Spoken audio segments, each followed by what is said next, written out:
Hey everybody, it's Johnny King with another amazing episode of the Johnny King Show. Well, I know it's going to be amazing because we have an even more amazing guest of Alison Armstrong on the podcast today. Thank you so much for taking some time to join us. You're welcome. I'm glad to be here. I'm behind the cause. That's great. I love it. You have a lot of books. You have understandingmen.com. You have so many different programs out there that I have just been getting into, let's say, the last 6-7 years. I've listened to the Queen's Code, I believe. Is that right? And the Keys to the Kingdom. You couldn't have listened to the Queen's Code yet because I'm recording it on audiobook this fall. Okay. But Keys to the Kingdom's on audio. There you go. So I've listened to that one. I've read the other one. Yeah. It's hard to keep track, but so much good stuff. And I've learned a lot of about some of your stuff, I should say, from a Tony Robbins event at a relationship seminar that I did that really was kind of earth shattering for me. But before we started recording here, we were just chatting, and I'd love to get into that same conversation, which is in working with men. Men are oftentimes, at least in my experience, the men that I'm working with here in Colorado are feeling lost, are feeling unfulfilled. Before we even start the conversation of how they're relating to other people, they feel like there's a disconnect between their higher selves or their greatest potential.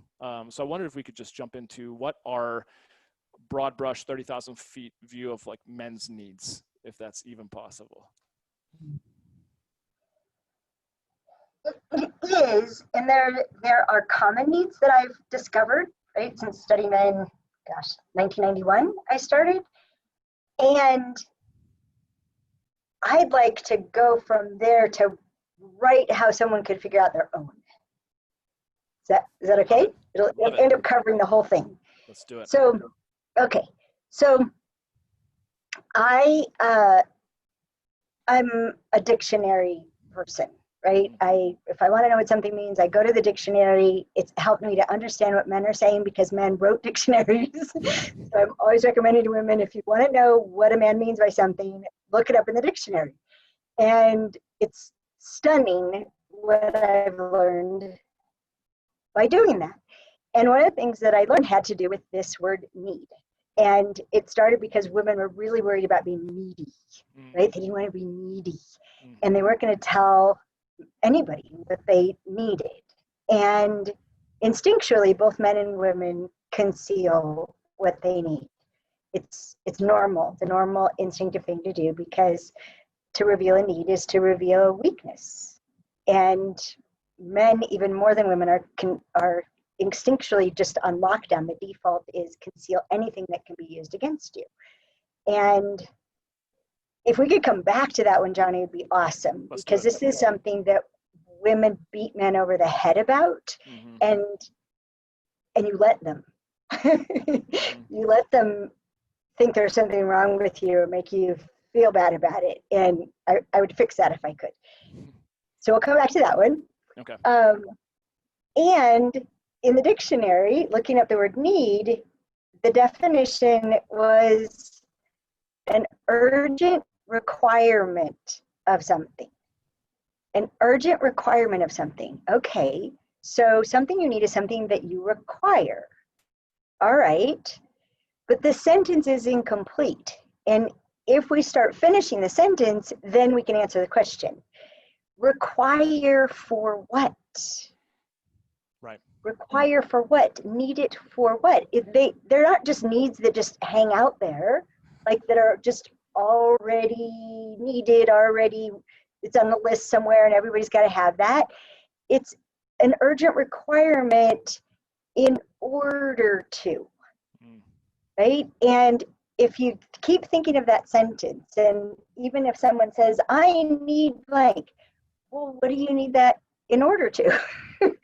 If they're not already answering it. And one of the things that, I've been working on this forever, right? 30 years and prolific. And that's why you're still trying to catch up, because I never stop.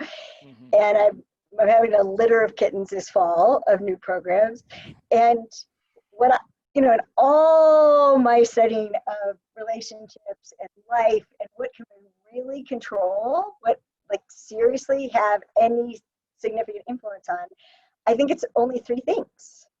And the third most important is, how are we speaking? What are we speaking? The second most important, how are we listening? What are we listening for? Right? How we're listening are our filters, right? And most importantly, because it has a bigger effect on how you're listening, how you're speaking, is how are you being? Or you could say, what are you being? What are you being? So let's say, so Johnny, for you, what is a way of being that when you're being that way, you feel like yourself, you feel empowered, you're stoked, like, yes. What's a quality that when you're being that quality? Usually when I'm in the flow, being productive, getting stuff done, but I'm very focused on my work. Okay, so being focused, yes. Very much so. And from that being productive, yes. Yep. Yes. Do you need to be creative? Yes, absolutely. And usually more in the mornings is when I feel like I tap into that. I get exhausted by the end of the day. Okay, so focused is focus is a natural testosterone state of being. And so for focus, it's usually about setting boundaries with the things that would prevent you from being that. Focus is a natural way to be. So what takes that away, right? Like, I need to not be interrupted in order to focus. I need to focus in order to be in flow. When I'm in flow, I'm peaceful, right? I'm peaceful, productive, calm, happy. There's all these things that come from focus and productivity that are universal. But then there's other things like being creative, for example. Being creative isn't a default. Focus and productivity are a default. Creativity isn't a default. Creativity is a capacity. Creativity is something that you would need to put in your body, that you need to be embodying. Yes. And you can always tell when people are talking about embodiment, even though they say it, is when they say, I feel creative. So if you think about creativity, it actually is a feeling. And feelings, unlike emotions, have a stationary location in your body.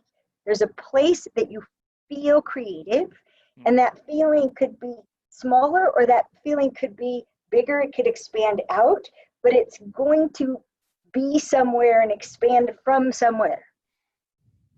Can you see that? Yep. Okay, so where is the feeling of creativity in your body? Straight out of my heart. Okay, so right there? All right. So that would be the in order to in this example. Okay, what I need in order to be creative, right? So the way that I am committed to being productive, I'm going to produce something. I'm committed to producing something that requires my being creative, right? So in order to be creative, that's what you're trying to find out. What do I need to be creative? What do I need to put creativity into my body? And there's different ways that you can go about answering that question. One of them is, well, what have I done in the past after which I just was naturally creative, right? What I'm really after is to overflow, right? When you're overflowing with the quality that you're committed to being, there's no work. Overflow is zero effort, right? Yeah. So that, to me, that's the objective, is to be overflowing, not work at, okay, just be loving, right? Instead, I keep paying attention to what has me overflow with love. So what has you overflow with creativity? So that means the feeling, right? That's going to be a big feeling.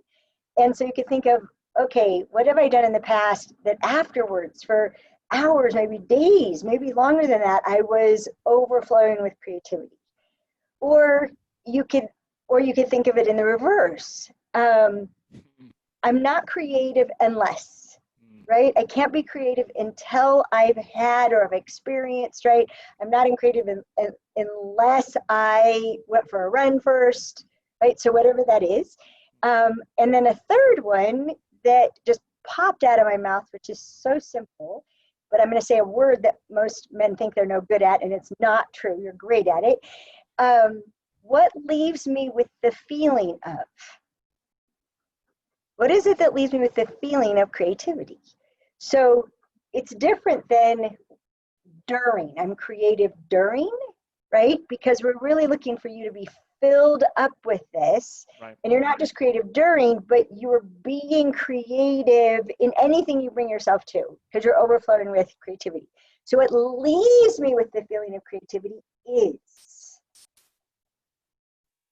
And some of the things that are the answer to that question will be things that you can be self-sufficient in providing for yourself. Often many of the highest octane tank fillers, I would call them, are things that somebody else would provide, right? Like, I mean, talk about it, sex. Sex is a huge tank filler, depending on how it goes. Right, right.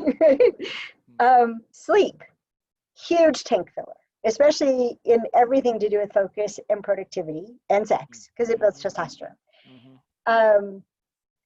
Golf, for people who love golf, it's right up there with yoga. Like yoga and golf, like duel it out. Like people, like, what it provides for the people who love it is amazing. So there are common tank fillers, but only if it does it for you, which is why I didn't want to be too macro. Adventure, right? Everybody has a different need for adventure, and adventure would look different to them, but it's a common tank filler as well. Yeah. Admiration, affection, appreciation, all big tank fillers. One that most people would miss, and we usually see it on the other side, it's how people are emasculated or diminished, is accountability.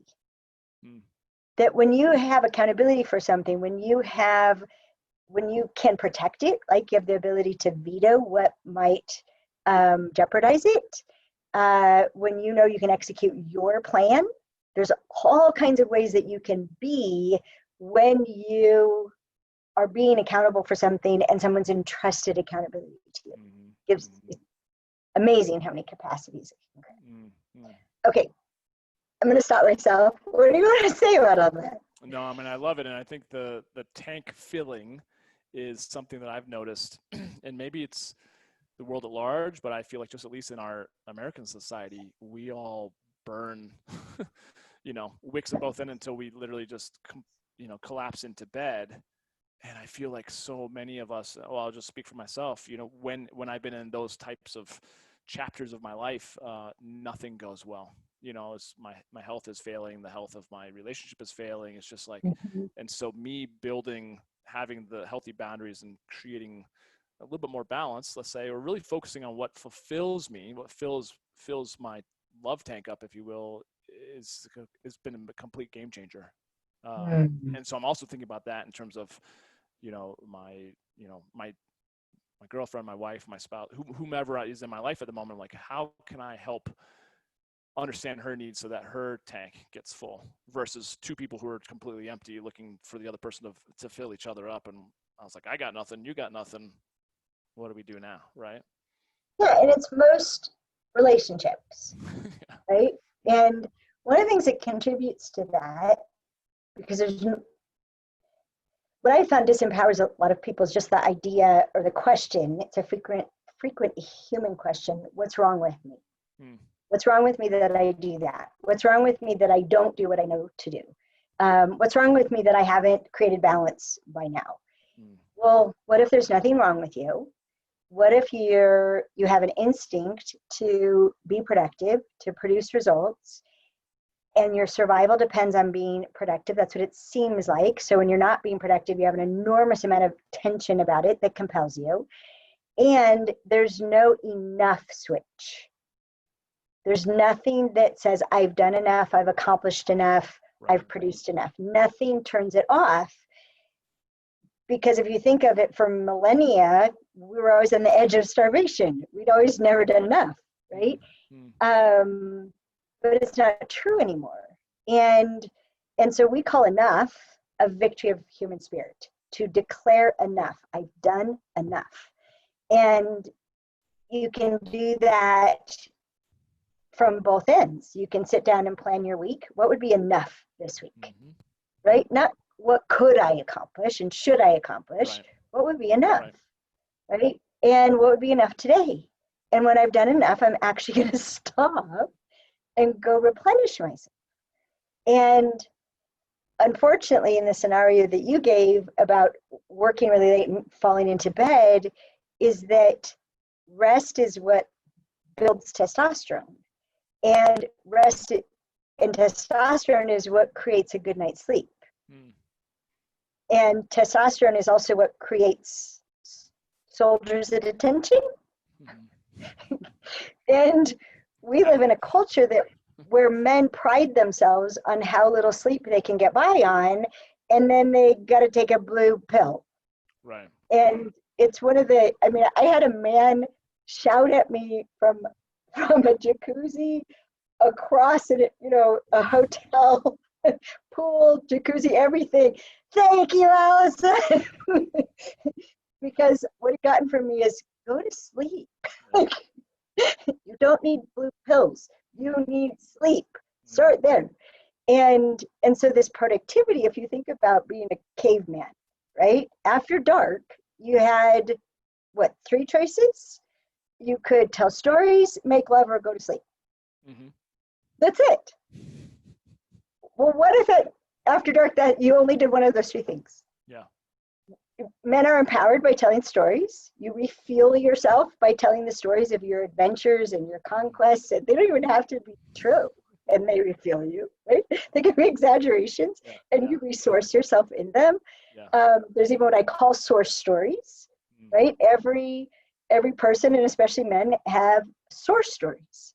And they're the ones that when you tell them, you are refilled as yourself. You're returned to yourself, reconnected to yourself, right? Tell source stories. And of course, make love, because it's really good for you. Yeah. I like to tell stories while I make love. That's why not? Why not? Why not? Yeah. Why not? Narration, giggles, all good. Choose your own adventure type experience. Yeah. Exactly. No, I really do love it. And hearing you talk about that, as well as on other podcasts and things like that, my mind goes to, as primitive as it could be, just a lion laying in the shade. And for how often they fail at trying to hunt and kill, they have to, I just feel like they're getting that testosterone up, the energy up to finally go. But if you're going to interrupt that process, it's like, and I just know I so much credit to my buddies' wives, my sisters who have children, my mom who had 5 of us. I have such limited energy. I can be full on with kids, maybe an hour and a half to 2 hours, but beyond that, I cannot understand how a woman can sit there and play with her 2-year-old for hours. And I'm like, God bless that, because I don't know how you do it.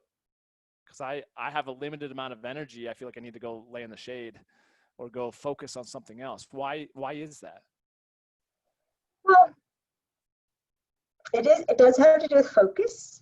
Focus spends a lot of testosterone, and so you spend it and then you have to go build it. And you spend it and you go build it. And sex, for example, spends testosterone, and this is why you pass out afterwards. Yeah. Teach women about this and they stop taking offense. Yeah. But okay, can I take your lion example and clarify it? Please. Because this is something else that would help men understand why you do what you do when you do it. Totally. So a couple of years ago, I went on safari in Africa. And in Africa, they call them the lazy lions. Okay, so they call them lazy lions, the males, because it appears that the males lie around all day and then the females hunt, and the males come and take what they want from the hunt, Right. and then they go back and lie down. I've heard that. Yep. Yeah, and so they call them lazy lions. Well, I've been studying instinct for so long, and it's not just human. There's a hierarchy, there's an order. So procreate is number one. And how you can tell is because it's procreate, then protect. So procreate trumps protect because every species risks their lives to procreate. That's why safe sex has to be taught, right? Yeah. Animal kingdom, it's more visual. Every species risks their life. So procreate trumps protect, and protect trumps provide. So one of the things that I have to teach women is that if a man who normally cares about what you need says no, that means he's not in provide mode, or what you've asked him to provide is threatening something he needs to protect. So see if you can figure out, what is he protecting? Oh, he's protecting the retirement fund. Oh, he's protecting his energy. Oh, he's protecting his ability to focus. So knowing that, right, that it's procreate, then protect, then provide, I watch the lions. Well, you know the lion sleeping in the shade? It's the shade of the tree near where the cubs are playing. Guess what's the biggest threat to lion cubs? Other lions. Yes, other male lions. Can female lions beat male lions? No. No, they weigh like twice as much. They're so strong, so powerful, right? So the so-called lazy lion is actually protecting his cubs while the ladies are out in the provide mode. Right? It's teamwork. It's teamwork. And they're not lazy at all. And they expend a huge, like, bursts of energy, right, into protecting their cubs. Or when they mate, they do it for 7 days, starting with every 21 seconds. So it's crazy. Yes. So just notice as a man when you're in protect mode, which during COVID-19, so many men, you're not getting to be creative. You're not getting to provide. You're just trying to figure out how can you protect what you have, what you have financially, what you have as opportunity, what you have in the stability of your business or whatever. I mean, so many men are in protect mode. And it's a different mentality, and it drains the tank so much more quickly. And also because you're rarely appreciated for it, right? In provide mode, you might get appreciated, which refills the tank. In protect mode, usually the women around you are really ticked off because you're so controlling. How do you get so bossy? Well, that's how a man is in protect mode. He's going to veto anything that threatens what it is he's protecting. I love it. One thing that this makes me think of, I've put posts out there over the years, and sometimes I get some pretty heated and energetic responses from certain women because to me, again, I just need to make things very simple in my mind. And then if I'm talking about the masculine and the feminine and polarity and the need for it, it comes off sometimes as very old school or very primitive. And I get a lot of people saying, like, men need to evolve. And yet so much of what I hear to me resonates. I'm like, yeah, it doesn't need, it's simple and yet complex at the same time, right? But I think I'm struggling, and I think there's a lot of other men that are out there struggling with, like, I feel like we're simple beings, and yet we're also being called into being so much more, which I want to heed that call, but sometimes I feel strung out between feeling like it shouldn't be this difficult, and yet also feeling like I don't want to disrespect this opportunity to evolve the masculine mystique, if that makes any sense. And so I don't know where to go with that. Well, oh boy, there's so many different places. The first thing I want to say is most of the women who want men to evolve want you to evolve so you can better meet their most primitive need for connection. So your need to produce results to feel safe is her need to feel connected, to feel safe. And we want you to stop doing the things that cause a disconnection so that we can feel safe. So even the attack of you need to evolve comes from as primitive a place as the behavior that they think you need to evolve. Interesting, yeah. So I would call, okay, when I say bullshit, Absolutely. I would call, I call bullshit on that. So when she can control her need to give you details that you're drowning in, you should control your need to be not interrupted. That would be a victory of human spirit for all of us. But this idea that women are more evolved than men,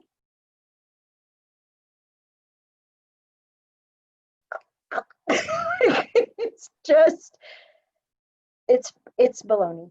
It's just, I mean, that's my conclusion. And I honestly, I started out, before I started studying men in February of 1991, and I didn't know until I was studying men that I actually questioned whether men had souls. I was in the need to evolve camp. And then I discovered how many beautiful reasons men have for doing what they do. Sound, solid, like you're not commitment phobic, you're commitment oriented. That's why you're careful about it. And why can that woman play with her child for 2, 3, 4, 5 hours? Because she's not focused. She's not spending testosterone. She's not giving that child her undivided attention. She's thinking about so many things while going through the motions of playing with her child. Because that's how our brain is built.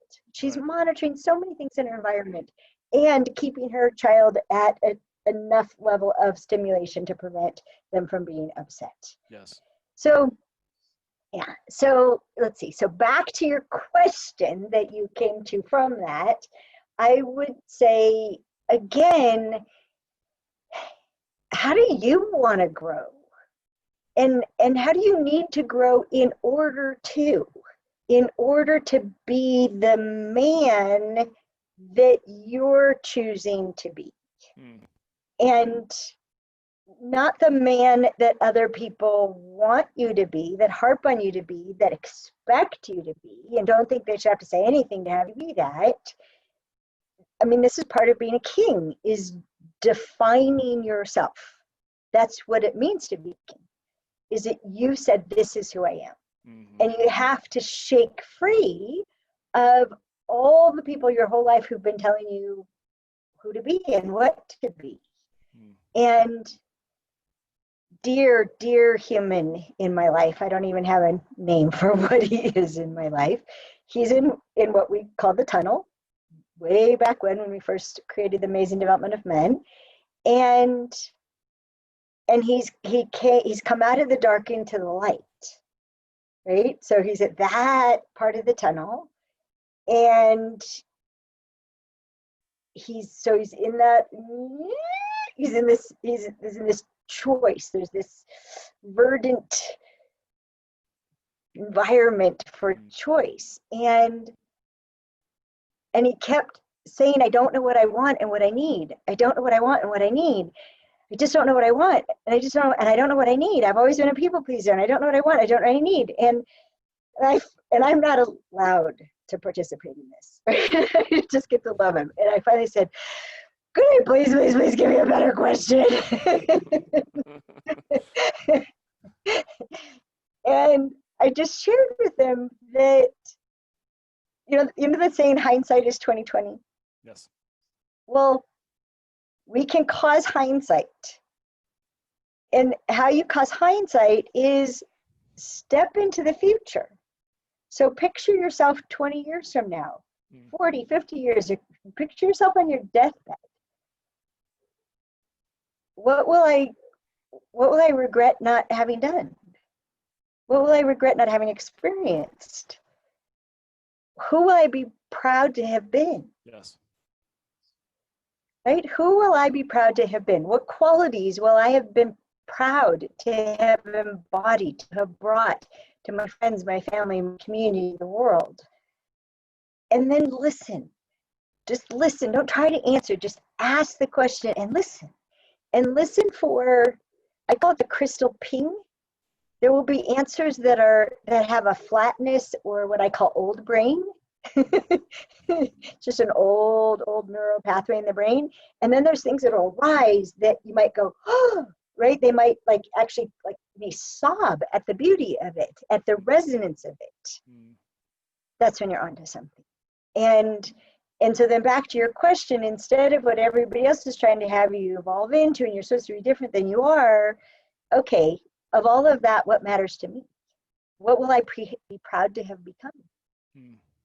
Okay, and if this person doesn't want to support me in becoming that, is probably the wrong person. For whatever reason, that they're not it. And unfortunately, the foundation of human interaction is objectification. And we turn each other into things. And you're supposed to stay the thing that attracted me to you in the first place. Stay that thing. But you're a doctor. But you're a fill in the blank. I love that. Yeah, that resonates a lot for me, because I think at the end of the day, like you said, it's and I've felt that more and more the more I've put my voice out there and gotten feedback, both positive and negative. It's like, well, no, I'm not gonna ever make everyone happy, so why even attempt? What do I want? How do I foresee that? And that's the whole idea of my book, is like, if you just envision your 80s, 90s, 100s, you as a man, I'm talking to my demographic, like, what do you want to be proud of? You know, how do you want to be remembered, and or what how do you want to impact and have shown up as? And I think that's exactly what you were saying, which is what resonates for me. What, going to the whole stages of development of a man, without getting into all of that, just focusing on the king. And I can, I've kind of mentioned some of your stuff here and there about that whole life cycle and then going through the tunnel, but becoming a king, let's see if I can actually make this a concise question, or let's talk about what the king imbibes. When you talk about a king in your work, what does he imbibe as qualities expressed when he gets there? And you said it's in men in their 60s or 70s. You've met men that are younger than that are kings. But yeah, absolutely. Yeah. Can I clean up the thing that you said before? Please. You're the expert. I know you let me give you a better question earlier. Yeah, please. The problem is what do I want? What do I want to be proud of? What do I want to produce? What do I want? Want literally means lack. And the want question goes to a really superficial part of the brain. Or primitive part of the brain. And what do I lack? There's so much that I lack, but of all that I lack, what will make a difference? And the other thing is that what we lack is usually the holes in ourself that are left from the wounds created by having been dishonored or having dishonored ourselves. So often what we want is either to come from, I'm hungry, I'm tired, I'm horny, or and so I'm tired, so what I want is to eat sugar, right? That happens without us even thinking about it. Or it's going to come from this hole in us that we're trying to fill, and I call it an insatiable need. It's never going to be filled. And it's why I created Extreme Freedom, to heal those wounds, to restore ourselves from those injuries that drive us endlessly to spend our time and money and energy in ways that will never be satisfying. So you got to watch the question that has want in it, because it will put you there. And that's why all my questions are looking back. What am I? What am I proud to have become? Right? What do I rejoice at having contributed? what do I regret? What do I regret not having done? Bam, I didn't fill in the blank. So our brains are search engines, right? And so the quality of the question is going to determine the quality of the answer and the precision of the answer, right?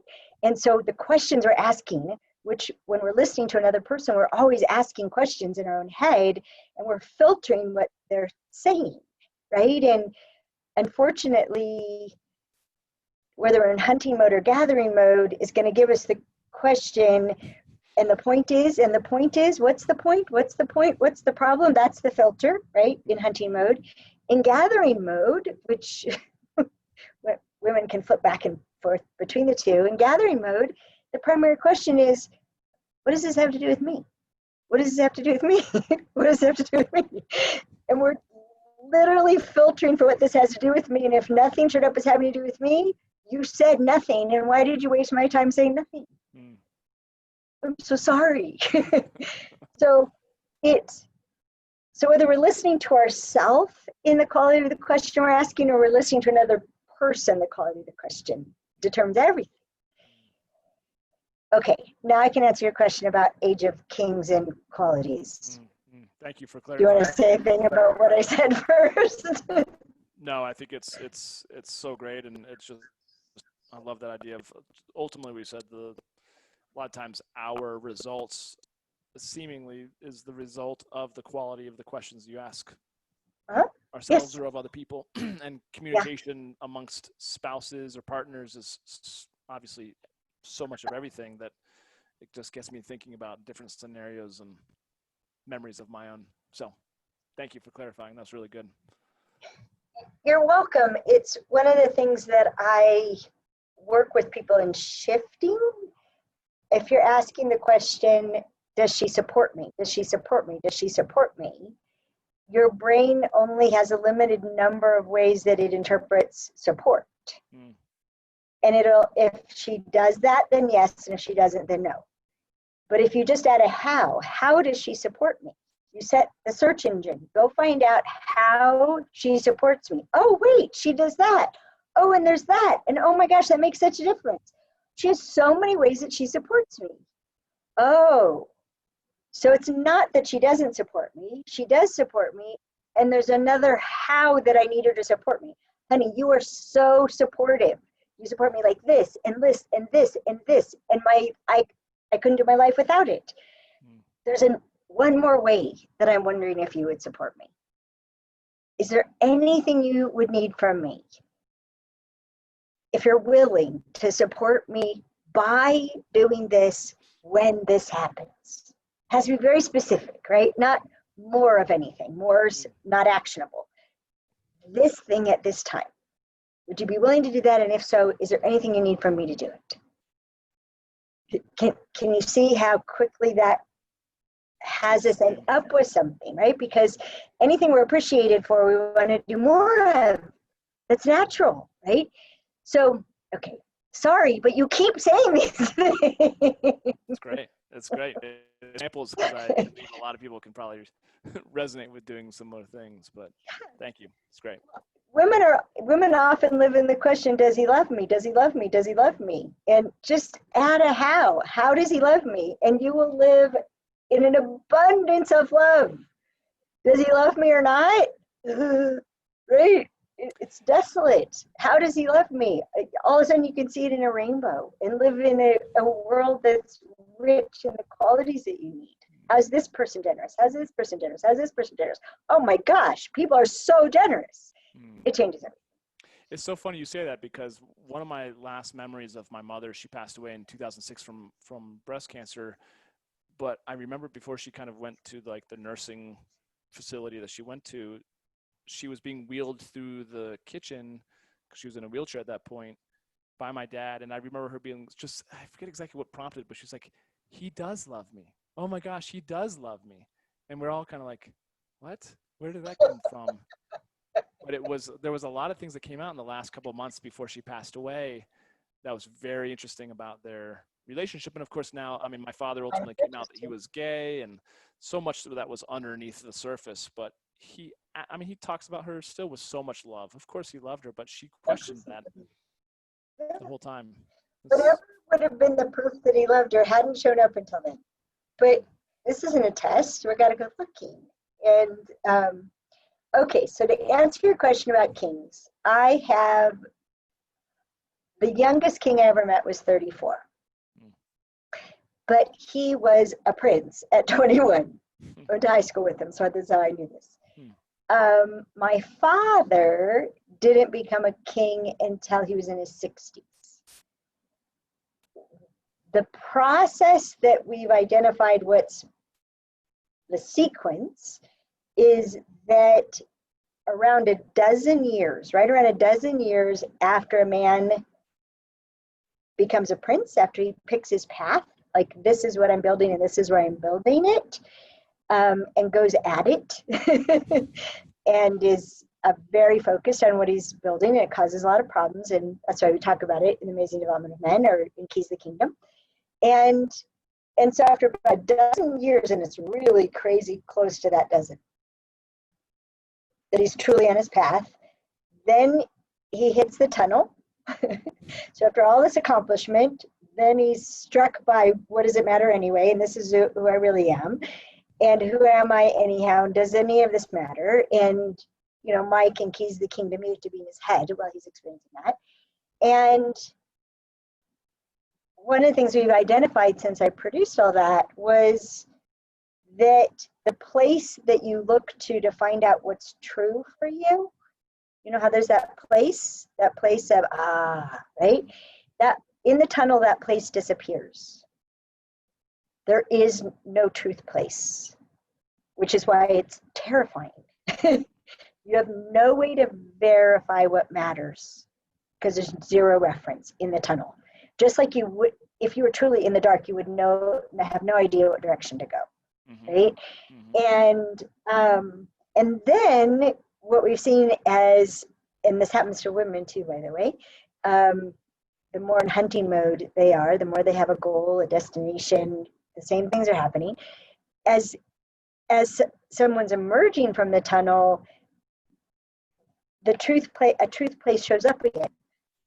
And I only just discovered this recently, so I haven't done enough research on it.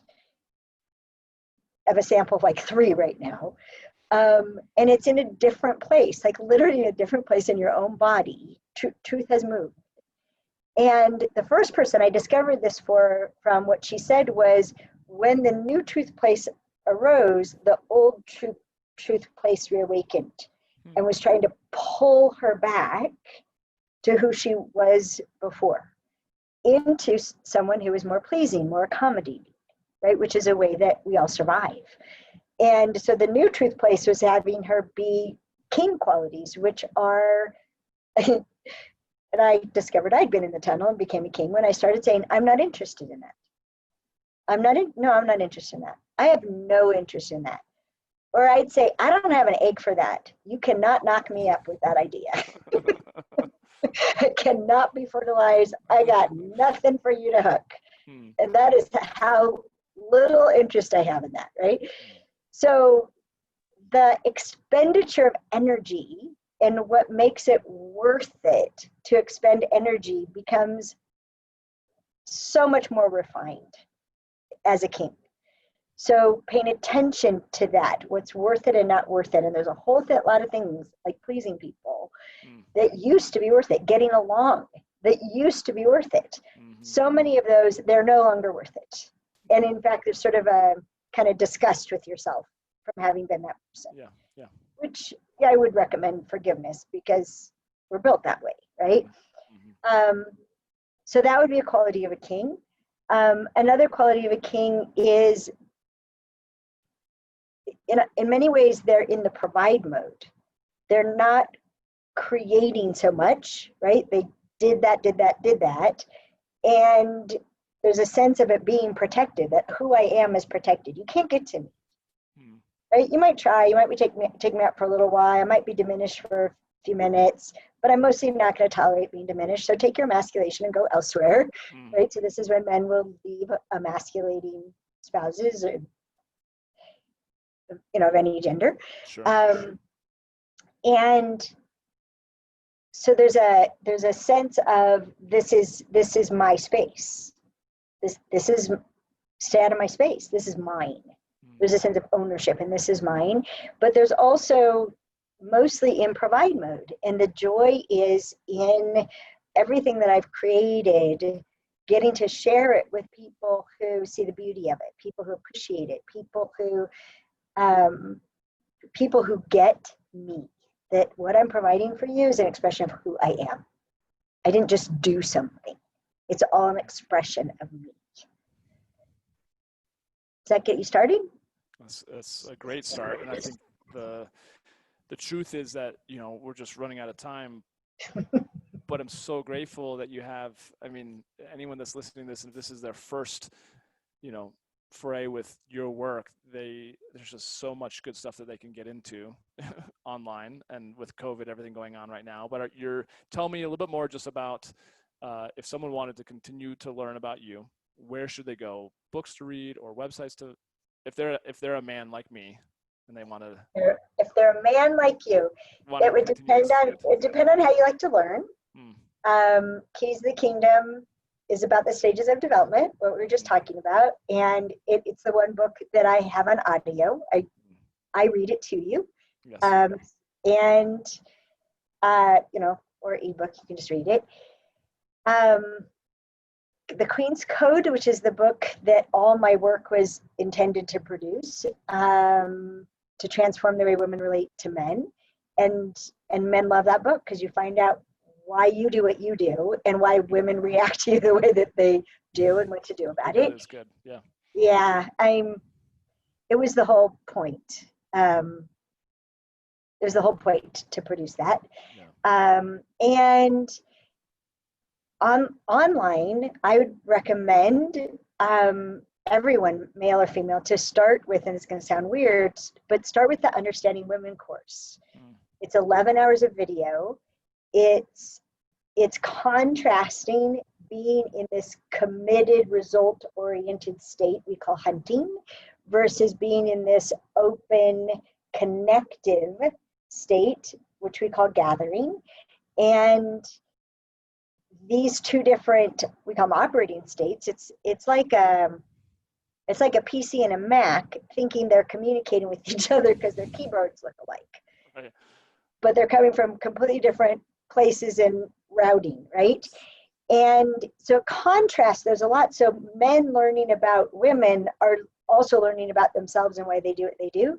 Totally. Because I had to translate women into men, right? Like I finally, 12 years in, learned enough that I could teach men about women. And women don't know this about themselves. Women actually think all these things that we describe that they do, they think it's personal that they do it. Well, I'm just the kind of person that has to give a lot of details. Really, you and half the population. Let's talk about why, right?